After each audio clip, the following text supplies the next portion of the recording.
సమగ్ర శిక్ష అభియాన్ ఉద్యోగుల న్యాయమైన కోరికలను తీర్చాలని సింగిరెడ్డి నిరంజన్ రెడ్డి మాజీ మంత్రివర్యులు సమగ్ర శిక్ష అభియాన్ ఉద్యోగులు నిన్నటి నుండి తమ డిమాండ్స్ నెరవేర్చాలని చేస్తున్న రిలే నిరాహార దీక్షల శిబిరాన్ని మాజీ మంత్రి నిరంజన్ రెడ్డి సందర్శించారు.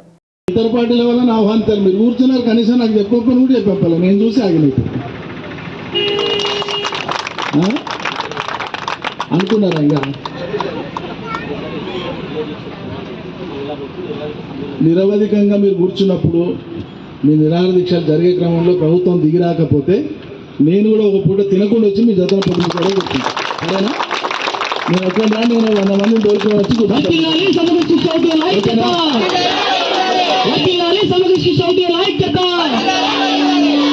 వన్ డే మీకోసం, మీ లక్ష్యాలు నెరవేరడం కోసం, మీకు మద్దతుగా ఉండడం కోసం, మీ లక్ష్య సాధనలో భాగంగా నేను కూడా ఒక పూట కంప్లీట్గా తినొచ్చు కాదు, తినకుండా కూర్చుంటాను. నేనైతే నిలబెట్టుకోవాలి ముఖ్యమంత్రి గారి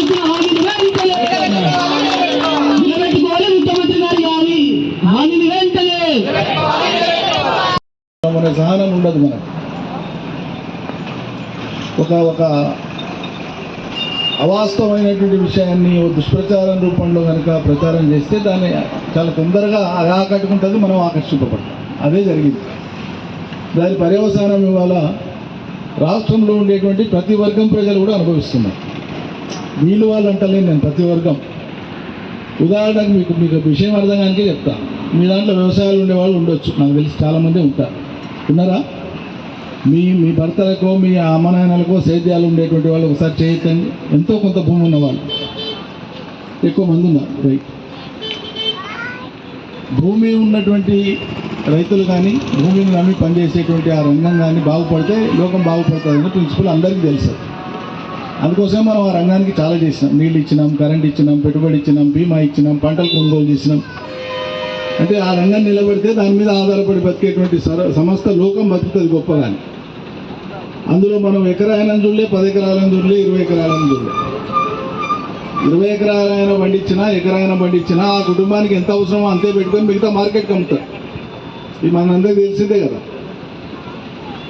నీకు ఎంత పండినా మొత్తం నువ్వు ఒకటి తినవు కదా. పండిందంతా మళ్ళీ మార్కెట్కి రావాల్సింది. మార్కెట్కి వస్తే ఎక్కడ పోతుంది? సమాజానికి వస్తుంది, ప్రజలకు వస్తుంది. కాబట్టి భూమి అనేది పడవద్దు, మొత్తం ఇక ఆయన ఇట్లా ఇదో పెద్ద ఇష్యూనా, ఛాయ్ కాఫీ తాగినంతసేపు కాదని చెప్పగానే 5 నిమిషాలు ఆగకుండా సపోర్ట్లు కొడుతురా వాళ్ళందరూ.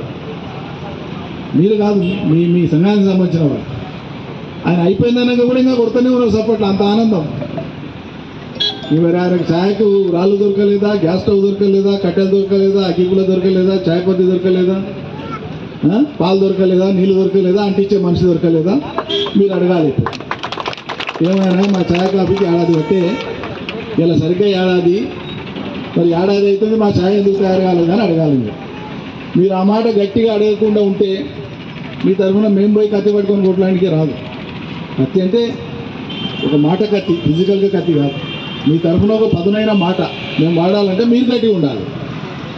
మేము ఇప్పటికీ విజ్ఞప్తి చేస్తున్నాం.